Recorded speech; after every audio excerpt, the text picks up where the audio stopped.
विघ्नहर्ता श्री गणेश, श्री गणेश, श्री गणेश। तो क्या हनुमान जी भैरव को समझाकर उसे सुधरने के लिए प्रेरित करने वाले थे, या दोनों में युद्ध होने वाला था? गणेश जी, मेरी जिज्ञासा तो बढ़ती ही जा रही है, बताइए ना प्रभु, फिर क्या हुआ? भक्त और भगवान की ऐसी अनूठी कथा सुनकर भक्ति का भाव तो जागना ही था। तो इसका अर्थ ये है कि स्वामी अब कहीं नहीं जाएंगे। पाप और दोष के कारक भगवान नहीं, अपितु प्राणी स्वयं होता है। इसलिए ईश्वर को इसका उत्तरदायी नहीं मानना चाहिए, क्योंकि जब कोई अधर्मी व्यक्ति बुरे कर्म करता है तो पाप और दंड का भागी बनता है। फिर भी ईश्वर उन्हें सुधरने का अवसर देते हैं। यही माता वैष्णवी चाहती थी और वही हनुमान जी कर रहे थे। भैरव को अवसर दे रहे थे। भैरव, तुम सत्य को देखो और देखो कि कौन है तुम्हारे सामने। पहचानो उन्हें, महाशक्ति हैं वो। तुम जिससे युद्ध करने के लिए उतावले हो रहे हो। भैरव, ज्वालामुखी के मुख में प्रवेश क्यों करना चाहते हो तुम? जो स्वयं ज्वालामुखी हो, जिसकी तपाग्नि से धरती थर्राती हो, उसके क्रोध के लावा का स्पर्श मात्र किसी को भी भस्म कर सकता है। बुद्धिमानी इसी में है कि मेरे मार्ग से हट जाओ, अन्यथा परिणाम तुम्हें ज्ञात है। वैसे तुम हो कौन जो महातपस्वी भैरव को रोकने का दुस्साहस कर रहा है? मैं तो प्रभु श्री राम भक्त हनुमान हूँ। हनुमान? कोई भी वानर स्वयं को हनुमान पुकारेगा और मैं मान लूंगा। हटो मेरे सामने से। भूल कर रहे हो तुम, वही भूल जो प्रकांड पंडित होकर रावण ने किया था।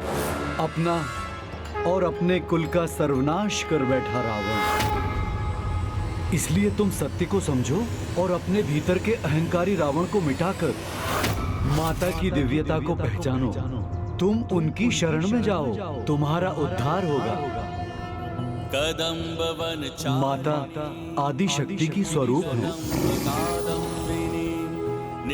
त्रिशक्ति माता लक्ष्मी, माता सरस्वती और माता दुर्गा, तीनों के अंश उनमें समाहित हैं। देखो उन्हें, पहचानो उन्हें। त्रिलोचन कुटुंबिनी त्रिपुर सुंदरी माश्रये, कदम्ब वनवासिनी कनक वल्लकी धारिणी, महार्ह मणिहारिणी। ओम श्री वैष्णवी नमः, ओम श्री वैष्णवी नमः, ओम श्री वैष्णवी नमः, ओम श्री वैष्णवी। स्वामी, क्षमा व्यक्ति को सुधार करने में सक्षम बनाती है, उसे ग्लानि से मुक्ति दिलाती है। आइए, आप भी श्रीधर भैया से क्षमा मांग लीजिए।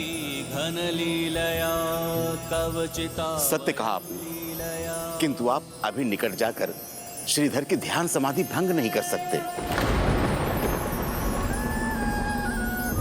आप यहाँ बैठ जाइए। आओ बापू, यहाँ पर बैठ जाओ।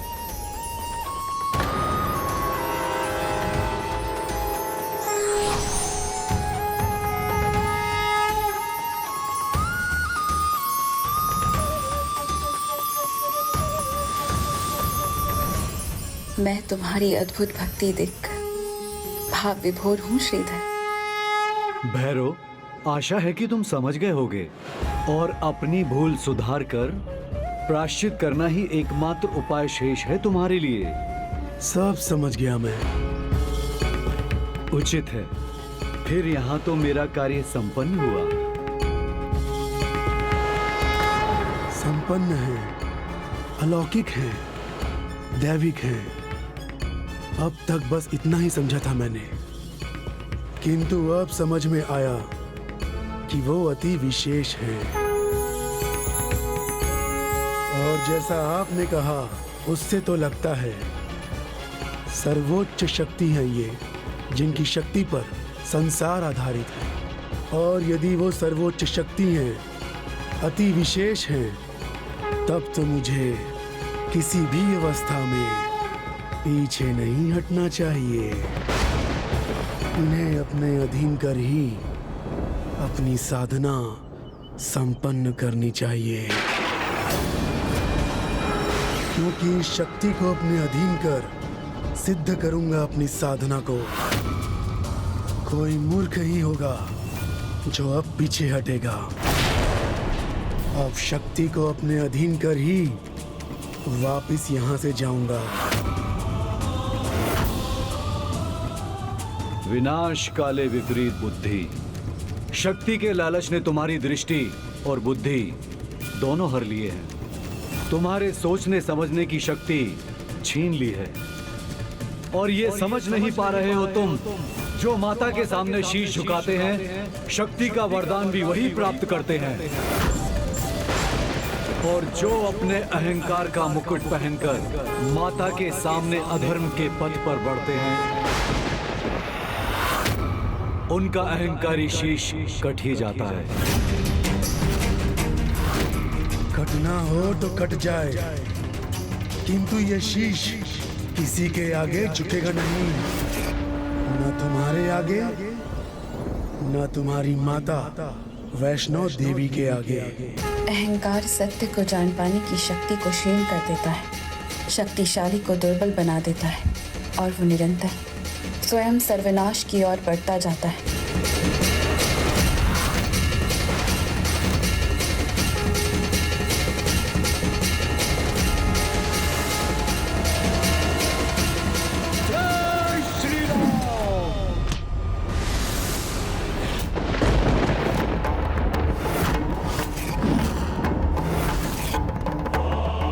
आगे तो बढ़कर ही रहूंगा मैं।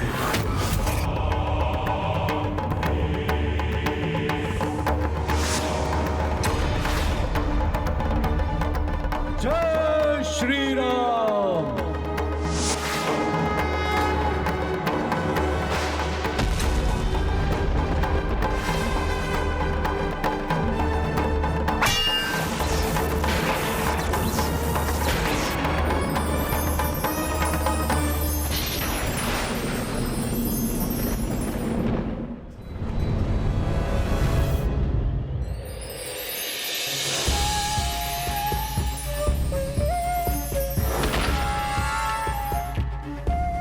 दूंगा, इसका दंड अवश्य दूंगा।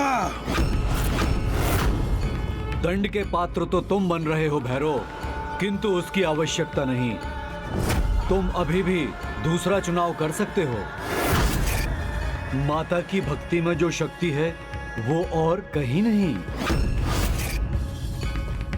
ओम श्री वैष्णवी नमः। ओम श्री वैष्णवी नमः। ओम श्री वैष्णवी नमः। अब वो समय आ गया है जब संसार भक्त की भक्ति की शक्ति का प्रत्यक्ष उदाहरण देखेगा। ओम श्री वैष्णवी नमः। ओम श्री वैष्णवी नमः।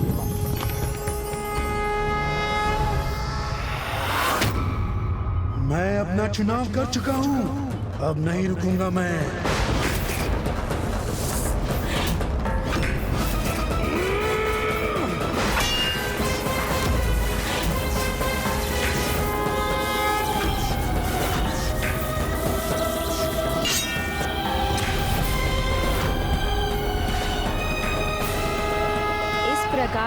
भैरव बार बार हनुमान जी पर वार करता जा रहा था और हनुमान जी हर बार उस वार को टाल रहे थे और इसी तरह ये युद्ध कई प्रहर तक चला जिसका अंत किसी को दिखाई नहीं दे रहा था। किंतु गणेश जी, भैरव हनुमान जी के समक्ष इतनी देर टिका कैसे? उसकी शक्ति का स्रोत क्या था? भैरव तांत्रिक साधक था, तंत्र मंत्र की साधना का अभ्यस्त, और ऐसे ही अनेकों वर्षों तंत्र की साधना कर भैरव ने स्वयं को इतना शक्तिशाली बना लिया था। इसीलिए हनुमान जी के वार भी सह पा रहा था वो। किंतु इन सब से परे माता का ध्यान तो अपने परम भक्त श्रीधर पर था, जिसकी भक्ति से एक और चमत्कार होने वाला था और भैरव एक और भूल करने जा रहा था।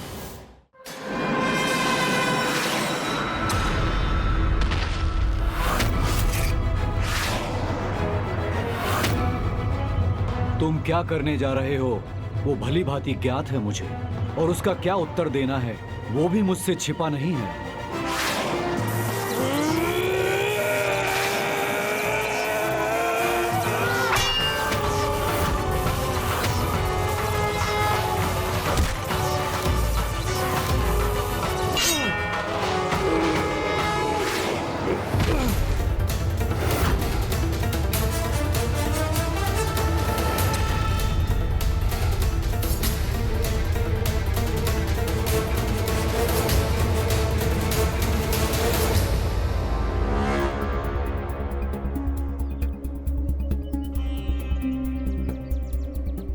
प्यास लग रही है, किंतु यहाँ तो दूर दूर तक जल की बूंद भी नहीं है।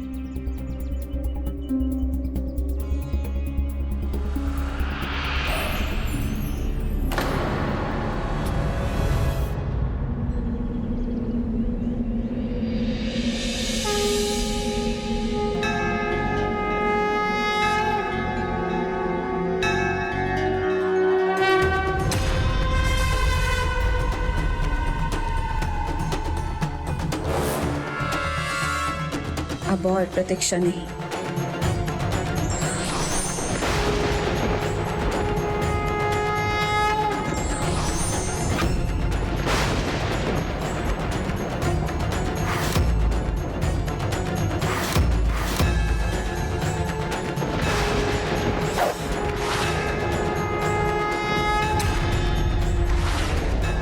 ये बाण ये मेरी ओर आ रहा है।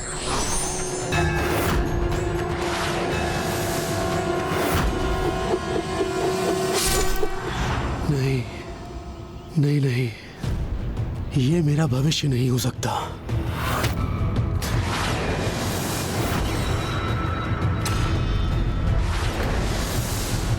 कहां से आया ये बाण?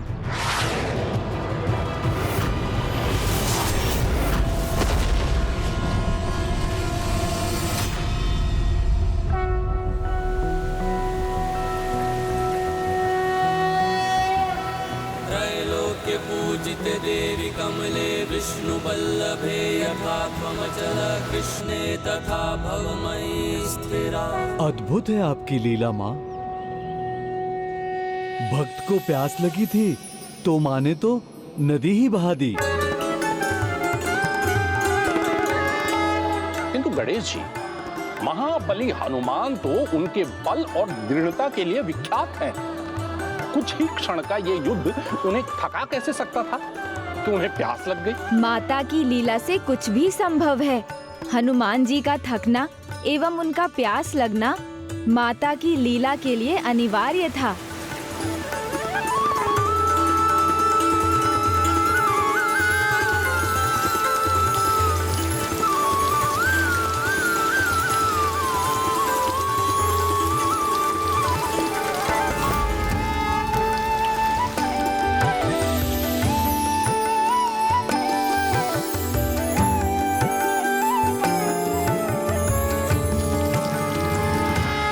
प्रतीक्षा क्यों लांगुरिया जी? प्यास बुझाकर स्वयं को तृप्त कीजिए। धन्यवाद माता, धन्यवाद।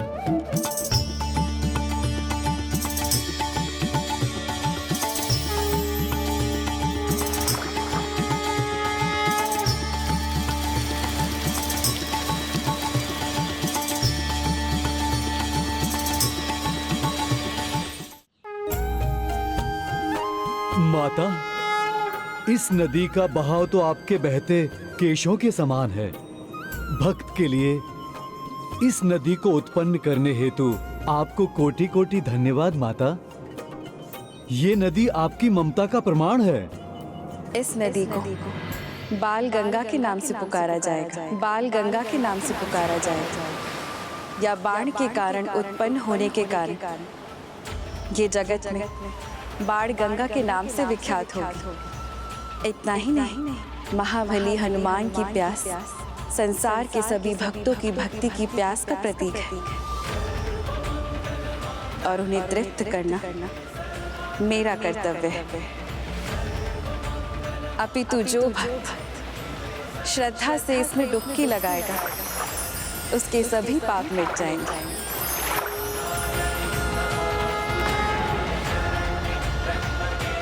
जय माता दी, जय माता दी,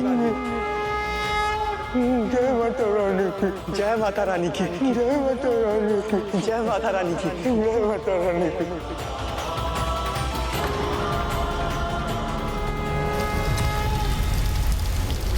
नहीं नहीं, स्वयं को इस जल से दूर रखेगा भैरव।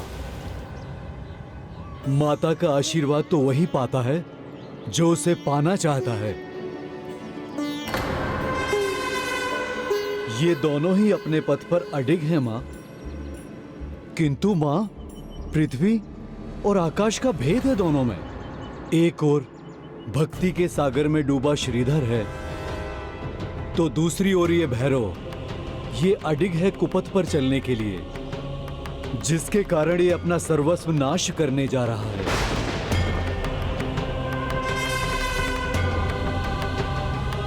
माता, जब ये कुछ समझना ही नहीं चाह रहा, तो आप इसे इतने अवसर क्यों दे रही हैं? माता, यदि आपकी इच्छा हो तो मात्र आप अपनी दृष्टि से ही इसका वध कर सकती हैं। माता, यदि आप मुझे आज्ञा दें तो मैं अभी इसका अंत कर देता हूं। नहीं श्री राम भक्त हनुमान, उसे अपने भविष्य की, अपने सर्वनाश की झलकियां तो दिखाई दे रही, किंतु वो रुक नहीं रहा।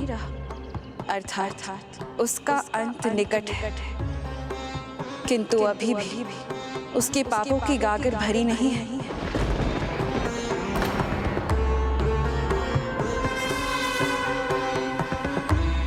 ओम श्री वैष्णवी नमः। ओम श्री वैष्णवी नमः। मुझे प्रतीक्षा करनी होगी। भैरव के पापों की गागर भरने की भी और श्रीधर की तपस्या पूर्ण करने की भी। तभी मैं दुष्ट को उसकी दुष्टता का दंड और एक भक्त को उसकी भक्ति का फल दे सकती हूँ।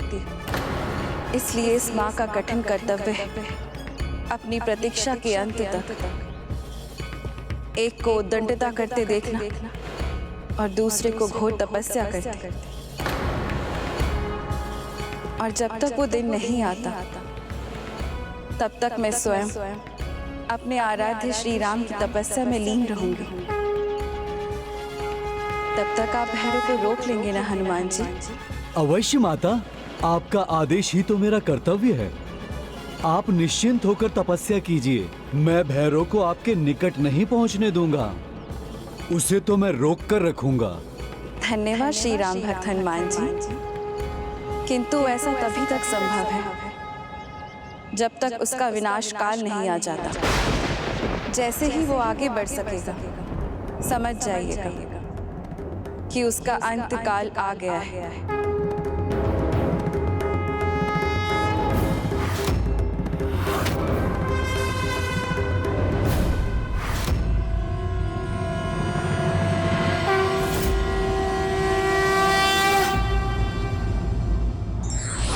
ईश्वर की शक्ति उनको ही प्राप्त होती है जो अहंकार और लालच का त्याग कर केवल भक्ति का मार्ग चुनते हैं।